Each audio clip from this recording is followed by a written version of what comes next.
Assalamualaikum warahmatullahi wabarakatuh.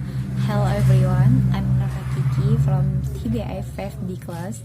In here, I will explain about culture shock. Do you know culture shock? Okay, culture shock is the physical and emotional discomfort a person experience when entering culture different from his and her own. Maksudnya di sini adalah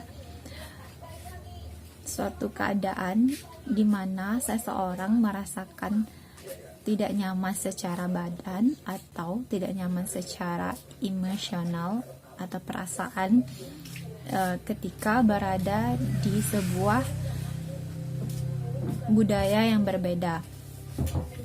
Contohnya seperti ketika kita berada di suatu daerah yang cuacanya panas, lalu kita tinggal di daerah yang cuacanya dingin, itu kita mengalami culture shock secara fisikal yang kita merasa tidak nyaman dengan cuaca yang dingin tersebut.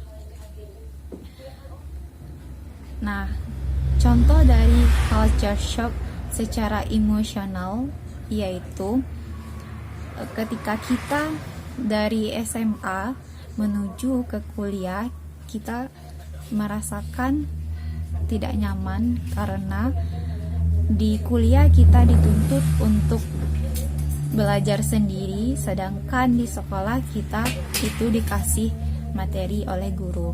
Kita hanya menyimak apa yang dikasih guru, sedangkan di kuliah kita harus mencari informasi sendiri, kita harus mandiri. Di sanalah terjadi tidak nyaman dan terjadilah culture shock secara emosional.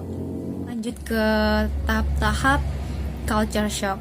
Yang pertama yaitu kita merasa bahagia, merasa happy dengan keadaan atau daerah baru. Contohnya seperti saya merasa senang berada di Curup ini karena daerah ini baru menurut saya. Sebelumnya saya kan tinggal di Padang. Nah, yang kedua yaitu tahapnya saya merasakan culture shock di sini, baik secara fisikal maupun secara emosional.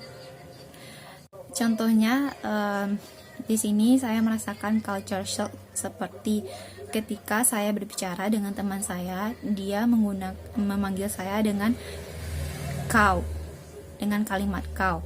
Nah, sedangkan di Padang itu tidak ada orang yang memanggil kau, dan di Padang itu kalau sebutan kau itu sudah sangat-sangat kasar. Sedangkan di sini itu umumnya orang menggunakan kalimat kau berbicara dengan lawan jenisnya. Nah, masuk ke tahap ketiga, saya mulai membiasakan diri dengan situasi culture shock yang saya alami, dan saya berusaha untuk memaklumi culture yang ada di daerah di sini. Yang keempat yaitu saya merasa paham dengan culture yang ada di daerah sini, dan saya menjadi bagian dari culture yang ada di daerah di sini tersebut. Oke, hanya itu yang bisa saya jelaskan. Lebih dan kurang saya mohon maaf. Wabillahi taufiq wal hidayah. Assalamualaikum warahmatullahi wabarakatuh.